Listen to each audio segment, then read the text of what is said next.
He had everything a man could ever want. A billion-dollar empire, a mansion that touched the skies, and a wife who loved him with her whole heart. To the world, James Sterling was untouchable, perfect. But behind the glass walls of his empire, cracks were forming. While Amara dreamed of a family, James dreamed of freedom, and in the shadows, another woman was waiting. This isn't just a story of betrayal. It's the story of how karma burns, how love rises from ashes, and how one mistake can cost everything. He thought he was winning, but in truth, his downfall had already begun. The Sterling mansion rose like a jewel above the city skyline, its glass walls reflecting the dying sun in a blaze of gold. To outsiders, it was a palace, a symbol of power. Inside, servants moved quietly, careful with every step, for every corner carried the weight of one name, James Sterling. He was not just a man, he was an empire. At boardrooms, people waited for his word as if it were law. In newspapers, his smile was branded as confidence. But at home, where no cameras flashed and no investors watched, his silence spoke louder than his empire ever could. Amara Sterling walked through the polished marble halls, her footsteps light but her heart pounding. She carried something with her that no amount of wealth could buy: hope. In her hand, a small velvet box, not jewelry, but a surprise that could change their lives. She had practiced the moment in her mind 100 times. James would walk in, she would tell him, and he would hold her, tears of joy filling those piercing blue eyes. Tonight was supposed to be perfect. James entered, the sharp click of his Italian shoes echoing in the vast foyer. His black suit was tailored, his tie flawless, but his expression empty. He loosened his tie as if the air in his own mansion suffocated him. "James," Amara's voice trembled with excitement. "You're home early." He gave a small nod, barely glancing at her. The meeting ended sooner than expected. She smiled nervously, holding the velvet box tighter. I have something to tell you." He turned to her, eyes cold, though his lips curved into a faint smile. "What is it?" Her fingers shook as she opened the box. Inside, a tiny silver rattle lay nestled in silk. "We're going to have a baby." For a moment, the world seemed to still. Amara searched his face, waiting for joy, for laughter, for the embrace she had dreamed of. But James only froze, his eyes unreadable. Then, slowly, he stepped forward, placed a hand on her shoulder, and whispered, "That's wonderful news, Amara." His words were right. His smile was practiced. But his eyes betrayed the truth. They held no joy, no spark, only a distant storm. Amara leaned into him, relief flooding her heart. She didn't notice the stiffness in his embrace, the way his jaw tightened, the sigh he tried to swallow. To her, he was tired, overworked. To him, the walls of his empire felt like prison bars. Later that night, as Amara placed her hand on her stomach and drifted to sleep with a smile, James stood alone on the balcony of their penthouse suite. The city lights flickered like stars beneath him, yet he felt nothing but emptiness. In the reflection of the glass, his own face looked back, powerful, wealthy, desired by all, and yet utterly hollow. His phone buzzed in his pocket. A single message flashed across the screen. "Thinking of you. V." A smirk touched his lips, colder than the night air. In the quiet shadows of the Sterling Empire, Amara dreamed of family, while James dreamed of freedom. And somewhere in the city below, Victoria Whitmore was waiting, her smile sharp as a blade, ready to carve her way into the Sterling legacy. Victoria Whitmore knew how to make an entrance. She wasn't just beautiful. She was calculated. Every glance, every smile, every tilt of her head was rehearsed to perfection. She was the kind of woman who didn't walk into a room, she conquered it. Her emerald dress clung like a second skin, her perfume leaving a trail that lingered long after she had passed. To most men, she was temptation. To James Sterling, she was an escape. Their first chance meeting wasn't chance at all. She had studied him, tracked his routines, learned where he dined after late meetings. The restaurant lights were dim that evening, the city humming beyond the glass windows. James sat at the bar, nursing a glass of scotch, his tie loosened, his mind heavy with the weight of an empire he no longer loved. "Rough night?" The voice was smooth, warm, dripping with sympathy. James turned, his piercing blue eyes landing on the woman beside him. Victoria. Her smile was soft, disarming, as if she wasn't already 3 steps ahead of him. "You could say that," James replied flatly. She tilted her head, feigning innocence. "Men like you. People see the wealth, the power. They forget you're human. Must be exhausting, carrying the world on your shoulders." James smirked, a bitter edge in his tone. "You make it sound tragic." "It is," she whispered, her hand brushing his lightly, deliberately. A man trapped by his own success, caged by the very empire he built. Her words struck deeper than he expected. Amara's news still echoed in his head, suffocating him. A child, another chain, another responsibility tying him to the image of the perfect husband he no longer wanted to be. Victoria's eyes locked on his, shimmering with understanding, or at least the illusion of it. That night, nothing happened beyond conversation, but the seed was planted, and Victoria knew seeds grew best in cracks. James's marriage had them, plenty of them. Over the next weeks, she appeared everywhere. At a charity gala. "Oh, James, what a coincidence. At a board dinner. I didn't expect to see you here." Always in his orbit, always offering a listening ear when his wife was busy planning nurseries and futures he didn't want. Amara noticed the change in him, the late nights, the distant stares at dinner, the way he avoided her touch. "James," she whispered one evening as they sat in their grand dining room, golden chandeliers glowing above them. "Is something wrong? You've been distant." He looked up from his untouched meal, forcing a tired smile. "Just work, Amara. Always work." She reached across the table, her fingers brushing his hand. "You don't have to carry it alone." For a moment he almost believed her, but then his phone buzzed. A message. From her. "Missing our talks tonight. V." He pulled his hand back. "I'll be late at the office. Don't wait up." Amara's heart sank, but she smiled anyway. She loved him too much to press. Love made her blind. Victoria counted on it. One evening, James found himself in Victoria's penthouse. The city glowed beneath them, champagne chilled on the table. She stood by the window, her silhouette framed by the skyline. "You don't have to pretend with me, James," she said softly. "With her, you wear a mask. With me, you can be free." Free. The word echoed through him like a drug. He stepped closer. She touched his face, her lips brushing his ear. "You deserve to be happy," she whispered.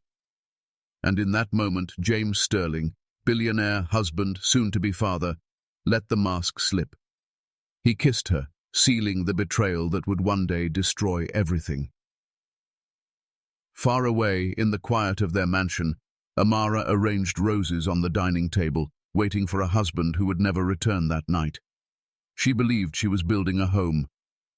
In truth, she was standing on the edge of a storm. The trap had closed.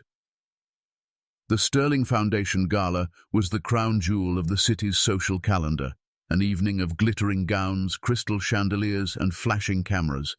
It was the night where James Sterling reminded the world that he wasn't just a man, he was an empire. Politicians, celebrities, CEOs, all waited for their turn to shake his hand. And for Amara, it was supposed to be their night. She had chosen her dress carefully, a flowing silver gown that caught the light with every step. Margaret had insisted she wear her grandmother's diamond earrings, a symbol of strength, she'd said. Amara smiled, excited, unaware that the storm was about to break. The red carpet stretched like a river of fire as limousines pulled up. Cameras flashed, reporters shouted names. The crowd erupted when James Sterling stepped out of his sleek black car. But he wasn't alone. Victoria Whitmore slid her arm through his, emerald dress shimmering under the spotlights. Her smile was sharp, her eyes triumphant. To the world it looked like power.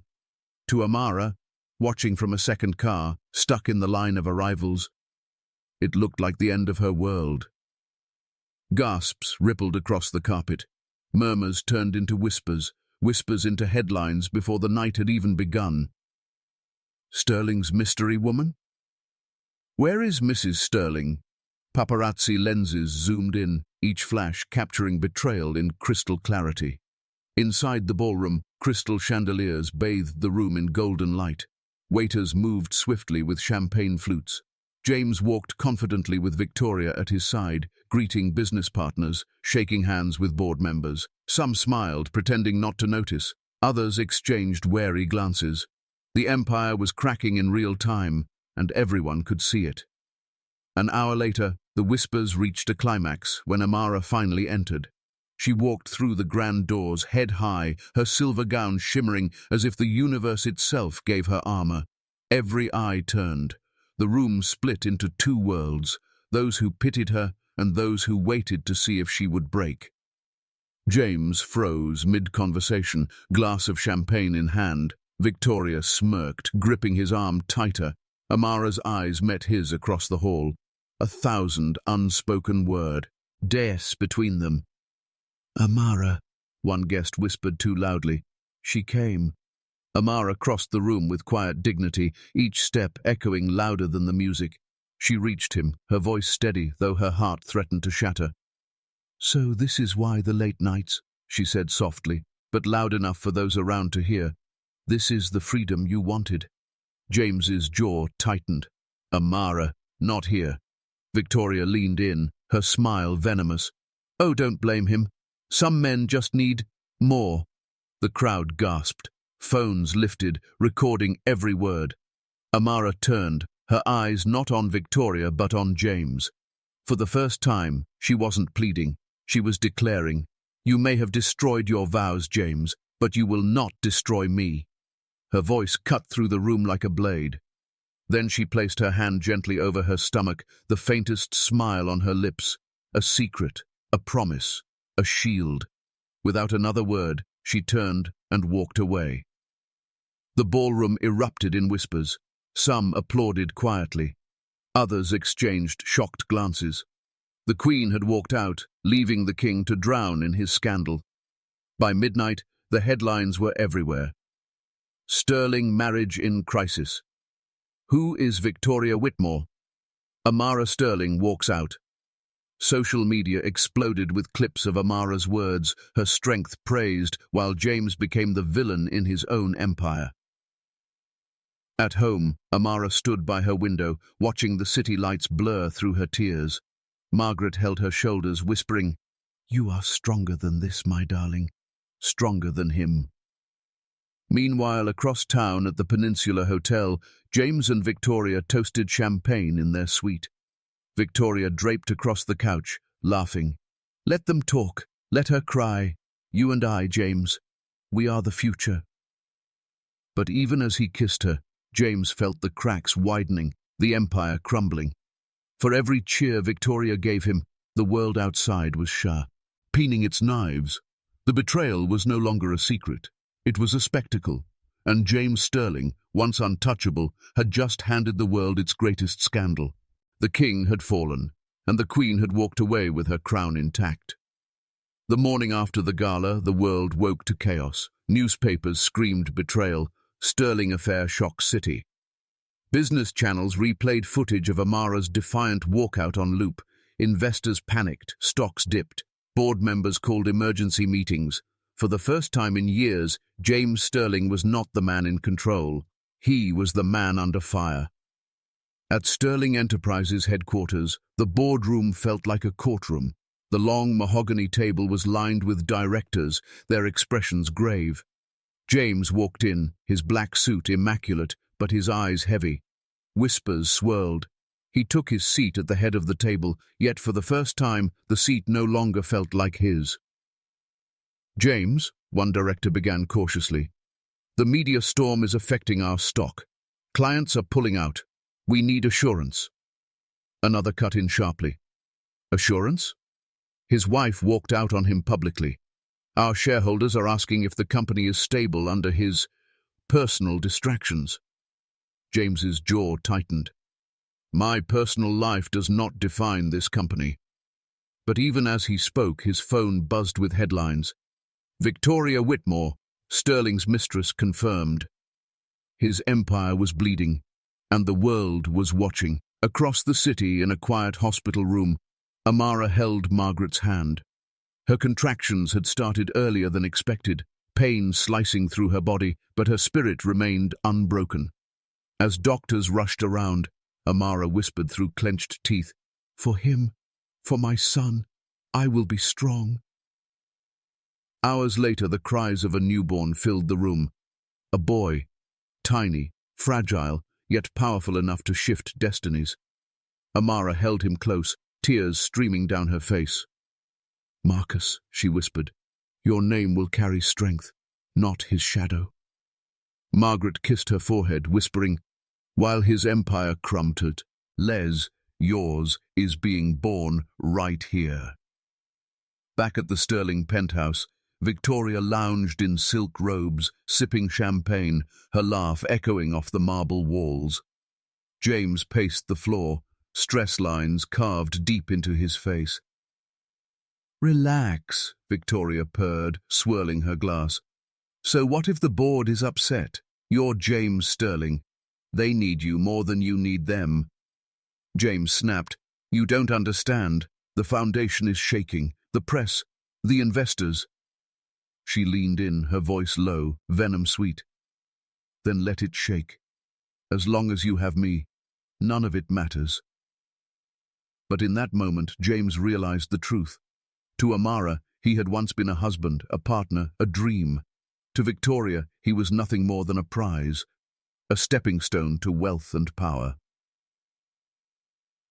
Days turned into weeks. Sterling Enterprises faced lawsuits, contracts dissolved, and James's once loyal board began to turn on him. His face vanished from magazine covers, replaced with scandalous caricatures.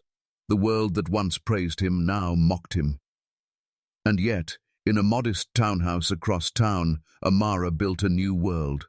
She worked late nights, learning business strategies Margaret taught her, juggling motherhood with a fierce determination that surprised even herself.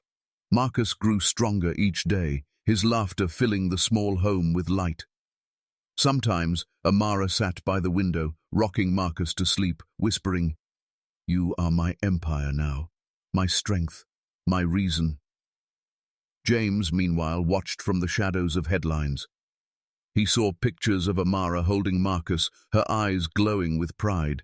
Each image was a dagger, a reminder of what he had lost. Not just a wife, but a family, a future.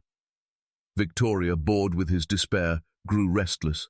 She spent his money recklessly, entertained whispers of other powerful men, and left James to drown in his regrets.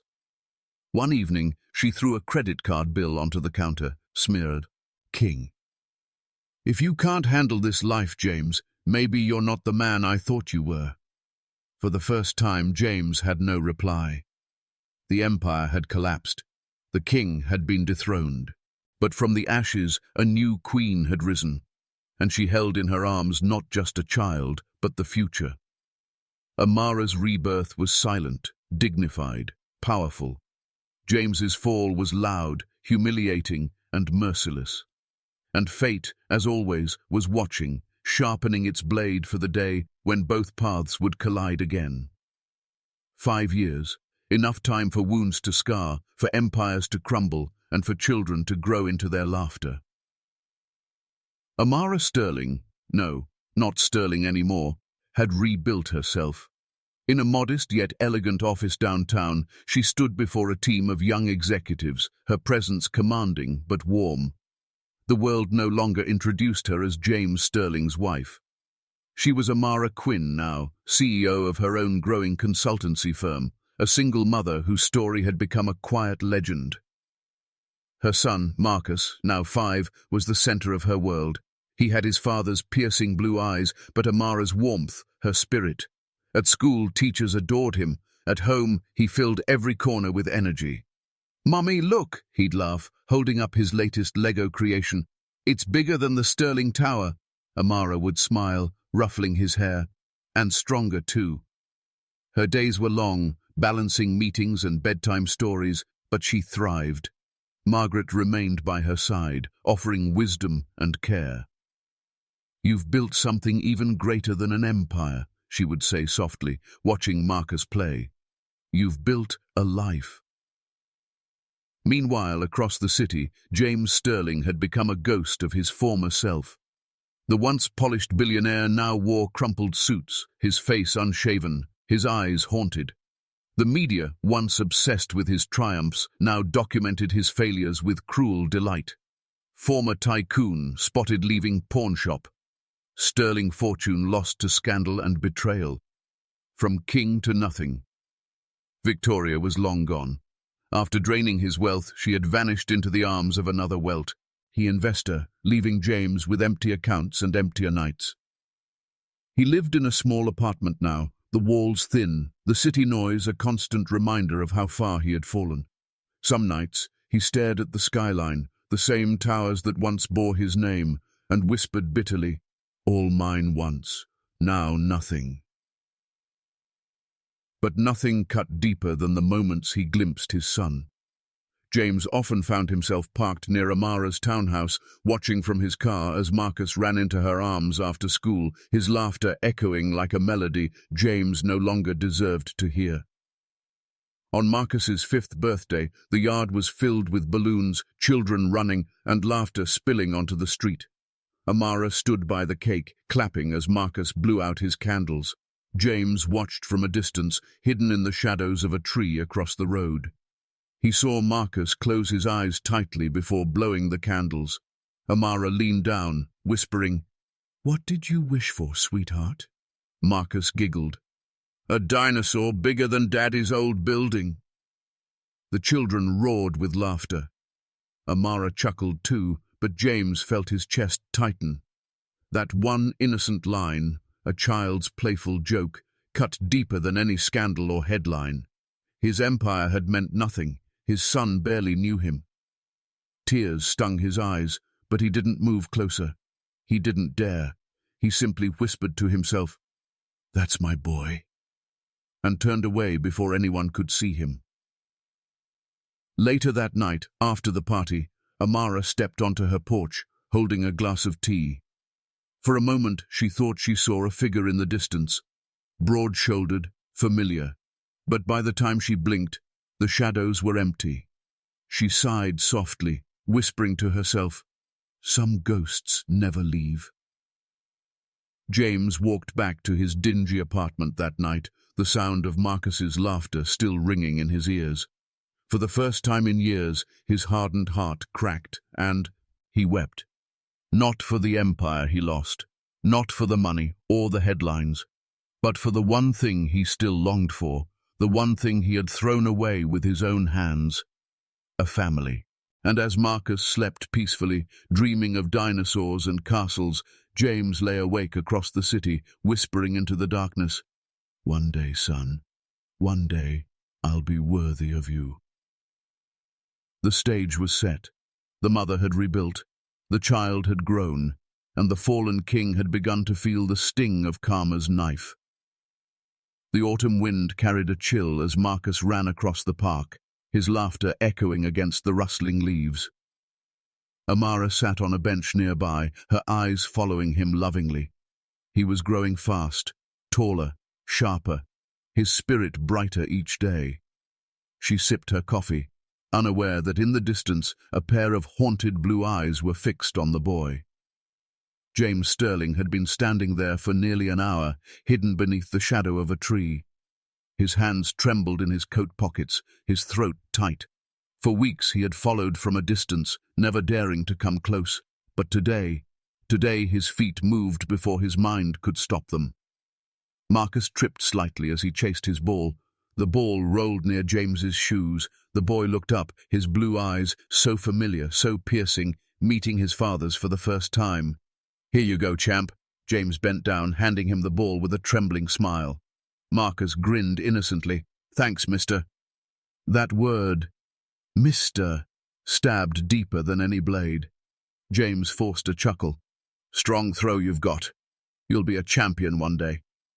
Marcus puffed proudly, hugging the ball. Mom says I already am. James's heart twisted. Mom, not Dad. He swallowed hard. She's right. Amara's voice cut through the air then. Marcus! She walked toward them, her eyes narrowing the moment they landed on James. Her steps quickened, protective, sharp. Marcus waved. Mom, this nice man found my ball. Amara's face hardened, though her voice stayed calm for her son's sake. Marcus, go play near the swings. I'll join you soon. The boy skipped Ed off happily, leaving the two of them standing in silence. Amara, James began, his voice low, heavy with regret. Her eyes burned into him. You don't get to say my name as if you still own it. He lowered his gaze. I didn't come to fight. I just wanted to see him. Once. Her fists clenched at her sides. And you think you've earned that? After everything you did? James's voice cracked, the weight of years pressing on him. I know I failed you. I failed him, but seeing him, Amara, he's everything I never deserved and everything I've ever wanted. Her eyes glistened, anger mixing with sorrow. You had a family. You had everything, and you threw it away for her. He flinched at the mention of Victoria. I was blind. I thought freedom meant happiness, but all it gave me was emptiness. Amara shook her head, her voice steady but sharp. You don't get to rewrite history, James. Marcus isn't your redemption story. He's my son, my strength, not your second chance. James's eyes brimmed with tears. Just let me be near him. Even if he never calls me father, let me be a shadow in his life. Please. Amara stood still, her heart torn. Part of her wanted to scream, to tell him he could never undo the past. But another part, the mother in her, knew Marcus would one day have questions she couldn't silence forever.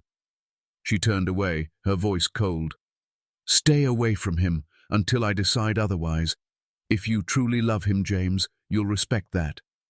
Her heels clicked against the pavement as she walked back toward the swings. Marcus ran into her arms, laughing, oblivious to the storm brewing behind him.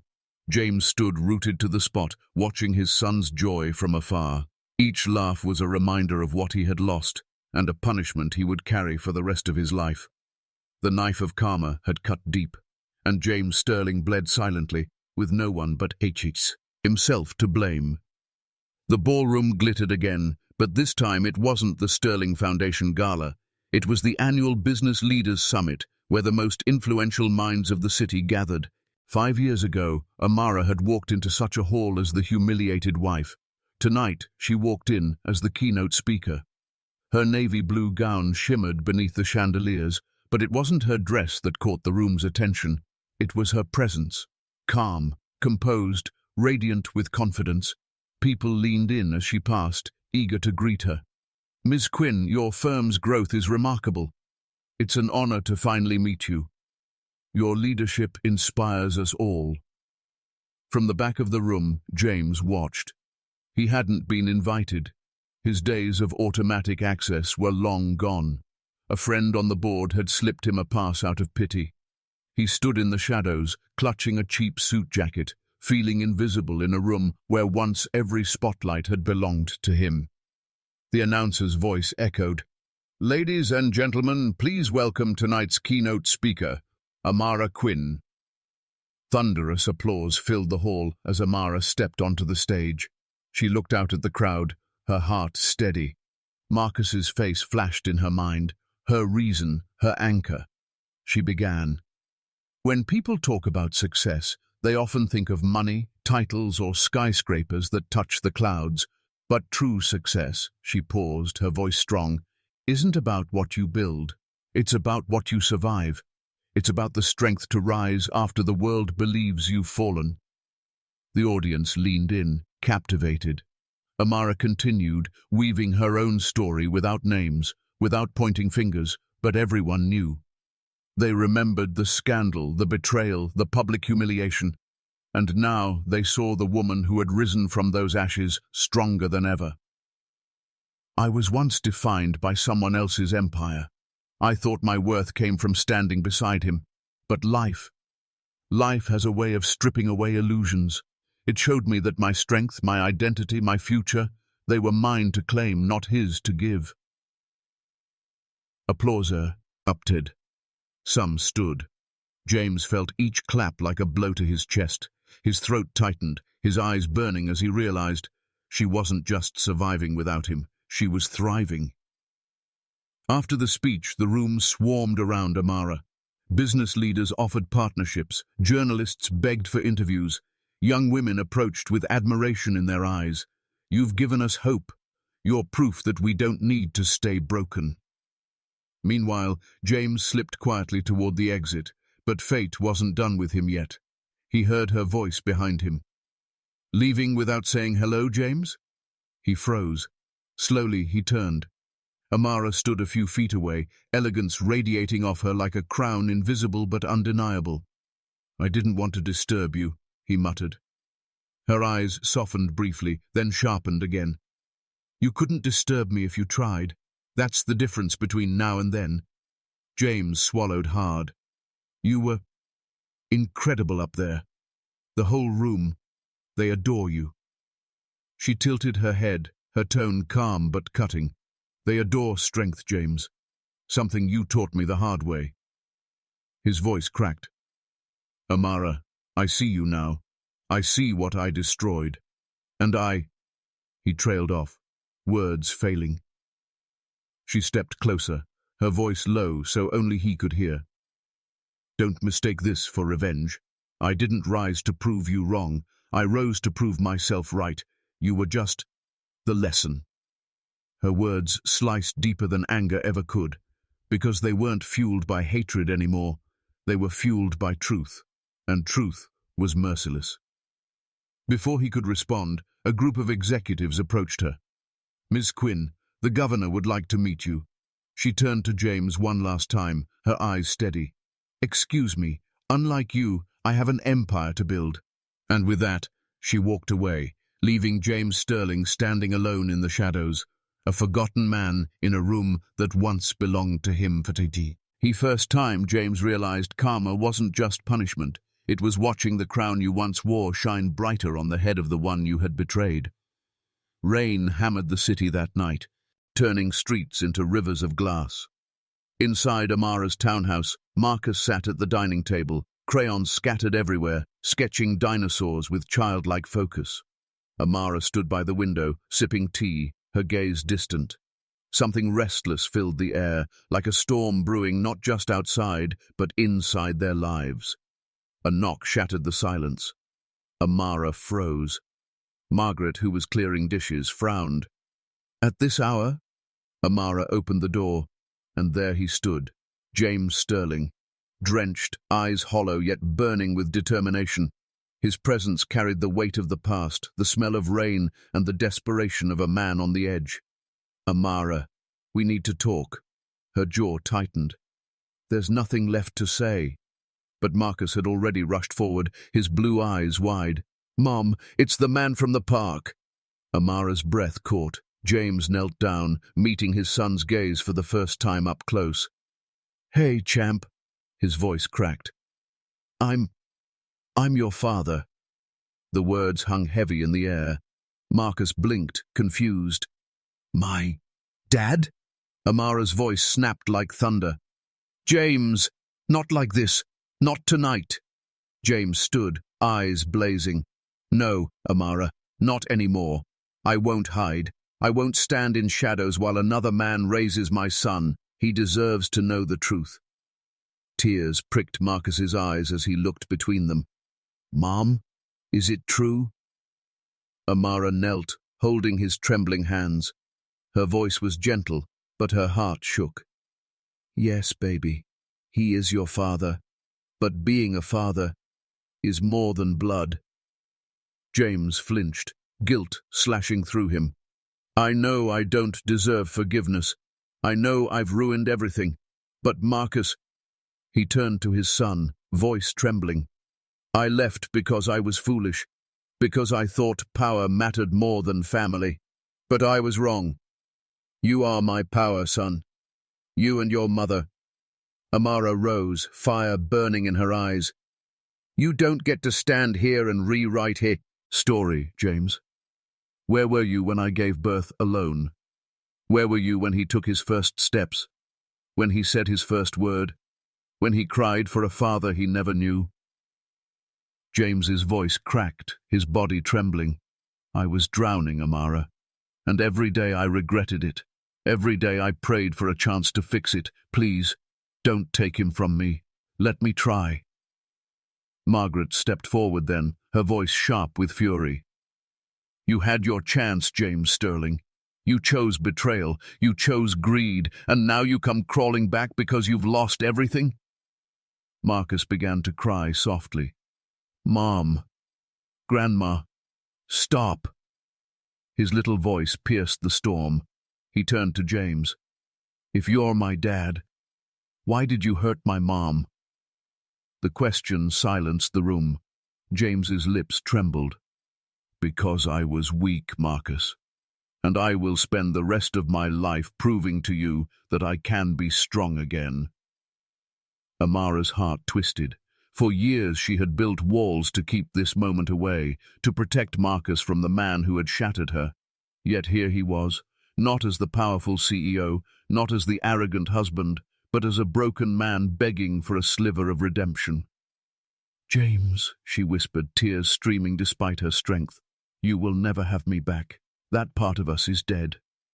But Marcus, he deserves the choice to know you, to decide for himself what place you hold in his life. James's eyes widened, hope flickering. Thank you. Her voice hardened again. Don't mistake this for forgiveness. One wrong step, one moment of pain for him, and I will end any chance you have. Do you understand? James nodded, tears mixing with rain. I understand. Marcus looked at his father again, uncertain but curious. Can we draw dinosaurs together? James laughed softly, the sound breaking into a sob. I'd like that more than anything. For the first time, father and son sat together at the table. Marcus handed James a croquis. Jon and James's large, trembling hand scribbled clumsy lines beside his son's bold colours. Amara watched silently, her heart torn between scars of the past and the fragile hope of the future. Outside, the storm began to ease, the rain softening into a drizzle. Inside, another storm had just begun, one not of destruction, but of fragile, uncertain healing. James Sterling had faced his final confrontation, not with the boardroom, not with the empire he had lost, but with the family he had once thrown away. And though redemption would take a lifetime, tonight, for the first time in years, he had taken the first step. Weeks passed since that stormy night. James began showing up in small ways, never pushing too hard, never demanding more than Amara allowed. Some evenings he picked Marcus up from school, walking hand in hand, his heart swelling at the boy's innocent chatter. Other days he sat with Marcus at the park, drawing dinosaurs or reading books. For Marcus, it was discovery. For James, it was penance. Amara watched cautiously from the sidelines, her heart conflicted. She had built her life without him, brick by brick, and she would never allow anyone, not even Marcus's father, to tear it down again. But she couldn't deny the subtle change in her son's eyes, the way they lit up when James was near. One evening, after Marcus had gone to bed, James lingered at the door. Thank you, he whispered. For what? Amara asked, arms crossed. For not shutting me out completely. For letting me try. His eyes softened, filled with a humility she had never seen in him before. Her voice was steady. Don't thank me. Thank Marcus.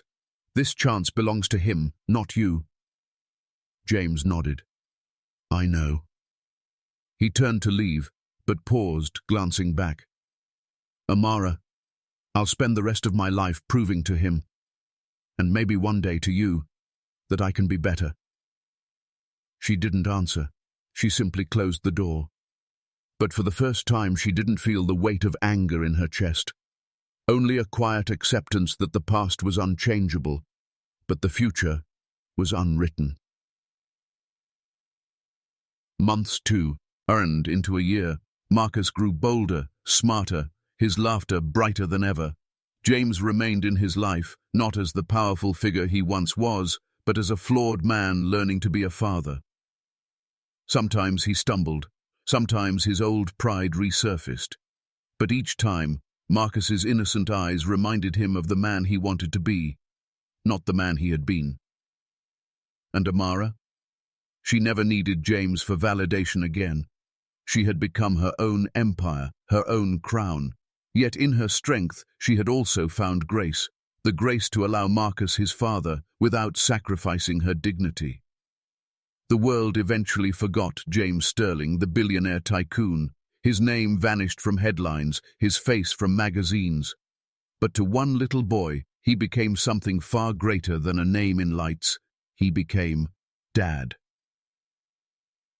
In the end, this was not a story of revenge, nor of ruined empires. It was a story of choices, of how betrayal can break, but it can also awaken. Of how a woman scorned can rise not just stronger, but freer. And of how a man, even shattered, can still choose to crawl back toward redemption, one step at a time. Because true power is not in wealth, not in titles, not in empires. It is in the family you protect, the love you nurture, the forgiveness you earn, not demand. And so, as Marcus ran laughing through the yard one bright afternoon, his parents watching from opposite sides, one carrying scars, the other carrying regrets, the story closed not with a perfect ending, but with something far more real. A beginning,